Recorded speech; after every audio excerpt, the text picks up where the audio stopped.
구독자 여러분 안녕하십니까? 오늘 들려드릴 이야기는 저기 경상도 산골짜기 밤이면 호랑이도 피해간다는 깊은 골짜기에서 벌어진 기가 막힌 사연입니다.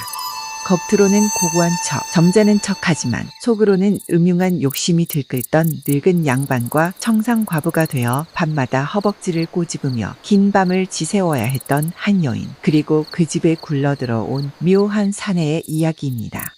자, 귀 쫑긋 세우시고 그날 밤 그 집 담장 안으로 한번 들어가 보시죠. 때는 조선 중기 산세엄하기로 소문난 문경 세제 아래 박대감네 집이 있었습니다. 이 박대감으로 말할 것 같으면 논밭이 수만 평이여 곳간에는 쌀이 썩어날 정도로 부자였지요. 하지만 사람 팔자라는 게 참 묘합니다. 재물은 넘쳐나는데 정작 본인의 그것이 영 시원치 않았던 겁니다. 나이는 칠순이 내일 모레인데 욕심은 젊은이 못지않아 첩을 셋이나 들였습니다. 허나 밤마다 방에 들어가면 뭐 합니까? 첩들의 핀잔 섞인 한숨 소리만 방문 틈으로 새어 나올 뿐이었지요. 그런데 이 집안에 더 기막힌 사연이 하나 있었으니 바로 박대감의 며느리 민씨 부인이었습니다. 민씨 부인은 18 꽃다운 나이에 시집을 왔는데 첫날 밤도 치르기 전에 신랑이 급사를 맞아 죽고 말았습니다. 손목 한번 제대로 못 잡혀보고 청산과부가 된 것이지요. 박대감은 가문의 명예라며 며느리에게 열녀가 되기를 강요했습니다. 아가 너는 죽은 지아비를 생각하며 수절해야 한다. 바깥 출입은 꿈도 꾸지 말고 오로지 안채에서 바느질이나 하거라. 말이 좋아 여인여지. 이건 산 송정이나 다름없는 생활이었습니다. 민씨 부인의 나이 이제 갓 22. 봄바람이 살랑살랑 불어오고 마당에 암캐, 숙해가 서로 좋다고 엉겨 붙는 걸 볼 때면 부인의 속은 아주 새카맣게 타들어갔지요. 어느 날 밤이었습니다. 유난히 발이 밝아 잠 못 이루던 민씨 부인이 우물가에 나와 찬물이라도 끼얹으려는데 담장 너머에서 웬 사내의 목소리가 들려옵니다. 이리 오너라. 지나가던 가객인데 목이 말라 물 한 바가지 얻어먹을 수 있겠소? 민씨 부인이 깜짝 놀라 옷깃을 여미고 대문 틈으로 밖을 내다보았습니다. 그런데 웬걸 거짓골을 한 사내 하나가 서 있는데 그 눈빛만큼은 밤하늘의 별처럼 형용하게 빛나는 게 아니겠습니까? 옷은 남루하지만 떡 벌어진 어깨와 팔뚝에 솟은 힘줄이 예사롭지 않았습니다. 부인은 저도 모르게 가슴이 콩닥거렸습니다. 죽은 남편에게서는 느껴보지 못한 수컷 냄새가 물씬 풍기는 사내였으니까요. 부인이 떨리는 목소리로 하인을 불러 물을 내주게 했습니다. 물을 벌컥벌컥 마신 사내가 입가를 쓱 닦으며 말합니다. 물맛 한 번 달다. 보아하니 이 댁에 수심이 가득한데 내 밥 한 끼 주면 땔감이라도 좀 패드리고 가리다.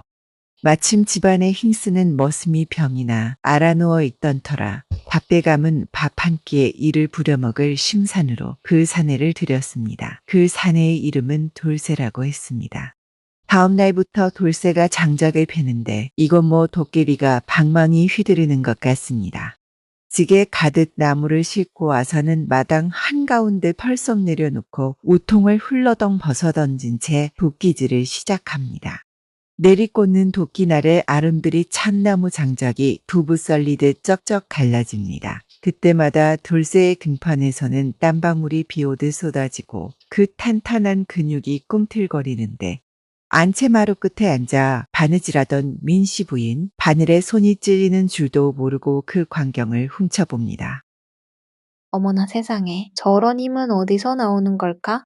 부인의 얼굴이 잘 익은 홍시처럼 붉어집니다. 돌쇠가 땀을 닦으려 허리를 펴고 부인 쪽을 쓱 쳐다보자 부인은 화들짝 놀라 방문을 닫고 들어갔지만 가슴은 방망이질을 멈추지 않았습니다. 그런데 이 모습을 지켜보는 눈이 하나 더 있었으니 바로 박대감이었습니다. 박대감은 돌쇠의 그 넘치는 정력, 그 힘이 부러워 미칠 지경이었습니다. 저놈은 밥만 먹어도 힘이 펄펄 넘치는데 나는 산삼을 뿌리째 씹어 먹어도 아랫도리가 묵직해지질 않으니 원통하구나. 박대감은 음흉한 꾀를 하나 냅니다. 자신의 셋째 첩실이 밤마다 독수공방 불평을 늘어놓으니 저 돌쇠놈의 기운을 빌려볼까 하는 말도 안 되는 생각을 한 것이지요. 아니, 정확히는 돌쇠가 가진 비법을 알아내려 했습니다. 그날 밤 박대감은 돌쇠를 사랑방으로 불렀습니다. 술상을 푸짐하게 차려놓고 돌쇠에게 술을 권합니다. 자, 한잔하게. 자네의 힘이 장사더구먼. 그래, 비결이 뭔가? 혹시 특별히 챙겨 먹는 약초라도 있는가? 돌쇠가 껄껄 웃으며 술잔을 비웁니다. 대감, 약초는 무슨요? 그저 타고난 놈은 굶어도 서고 안 되는 놈은 뱀을 고아 먹어도 안 되는 법 아닙니까요? 박대감 얼굴이 울그락불그락해집니다. 제 이야기를 하는 것 같아 뜨끔했으니까요. 이 이놈이 건방지게 내 자네에게 솔깃한 제안을 하나 하지. 자네 여자는 좀 아는가? 돌쇠의 눈이 번뜩입니다. 여자라 사내로 태어나 여자를 받아 이유가 있겠습니까? 박대감은 목소리를 낮추며 속삭입니다. 내 며느리 말이다. 저 안채 있는 과부 말일세. 겉으로는 얌전해 보여도 속은 고마터졌을 게야. 자네가 오늘 밤 그 방에 들어가서 그 과부의 길을 좀 꺾어 놓을 수 있겠나? 만약 성공한다면 내 자네에게 쌀 열가마니를 주지. 여러분, 이게 시아버지가 할 소리입니까? 겉으로는 열려문을 세운다 어쩐다 하면서 뒤로는 며느리를 시험해 보려는 것인지 아니면 대리 만족이라도 느끼려는 것인지 아주 추악하게 짝이 없었습니다. 하지만 돌쇠는 표정 하나 변하지 않고 넋죽 절을 합니다. 쌀 열가만이라. 흐흐, 그거 참 구미가 당기는 제안이구만요. 알겠습니다. 오늘 밤 제가 그 과부댁의 적적함을 달래드리지요. 깊은 밤, 삼경이 되었습니다. 모두가 잠든 시각. 돌쇠는 살금살금 안채로 향합니다. 그런데 돌쇠의 품속에는 박대감이 준 술병이 아닌 다른 무언가가 들려 있었습니다. 바로 낮에 산에서 캐온 이름 모를 붉은 약초였지요. 돌쇠가 민씨 부인의 방문 앞에 섰습니다. 문풍지 너머로 희미한 호롱불 그림자가 일렁입니다. 부인, 접니다. 낮에 장작 패던 놈입니다. 방 안에서 부스럭거리는 소리가 나더니 떨리는 목소리가 들려옵니다. 이 밤중에 남녀가 유별한데 어찌 얼른 돌아가시오. 대감의 분부로 왔습니다. 부인께 드릴 귀한 약을 가져왔으니 문을 좀 여시지요. 민씨 부인은 시아버지의 분부라는 말에 어쩔 수 없이 문을 열었습니다. 달빛이 방 안으로 쏟아져 들어오고 그 빛에 등진 돌쇠의 거대한 그림자가 부인을 덮쳤습니다. 부인은 두려움 반, 호기심 반으로 돌쇠를 올려다 보았습니다. 그런데 돌쇠가 방으로 들어오자마자 문을 걸어 잠그더니 갑자기 무릎을 꿇고 앉는 게 아니겠습니까? 부인, 놀라지 마십시오. 저는 박대감의 명을 받고 온 것이 맞으나 부인을 욕보이러 온 것이 아닙니다. 민씨 부인이 놀란 눈으로 묻습니다. 그게 무슨 소리여? 돌쇠의 눈빛이 낮과는 다르게 깊고 그윽해졌습니다. 박대감은 짐승만도 못한 사람입니다. 며느리의 정조를 시험하고 자신의 욕구를 채우기 위해 저를 보냈습니다. 허나 낮에 부인을 뵙고 제 마음이 동한 것은 사실입니다. 저는 떠돌이 머슴이 아니라 사실은 억울하게 누명을 쓰고 쫓겨난 보관 출신입니다. 부인의 눈이 휘둥그레졌습니다. 천한 머슴인 줄 알았던 사내에게서 기품이 흘러나왔기 때문이지요. 돌쇠가 말을 이었습니다. 부인, 이 지옥 같은 곳에서 평생을 수절하며 늙어 죽으시겠습니까? 아니면 오늘 밤 저와 함께 새로운 운명을 만드시겠습니까? 이 순간 민씨 부인의 마음속에는 거대한 파도가 일렁였습니다. 평생을 올바매던 도덕이라는 밧줄과 눈앞에 있는 끓어오르는 청춘이라는 불꽃. 그걸 바발로 착착 붙여두고는 극악하지만 따뜻한 손을 잡았습니다. 그 손길이 닿자마자 돌쇠는 더 이상 참지 못하고 부인을 와락 끌어안았습니다.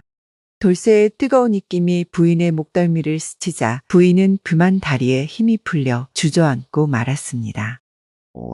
호롱불이 바람에 흔들려 꺼지고 방 안에는 거친 숨소리와 옷깃 스치는 소리만이 가득 찼습니다.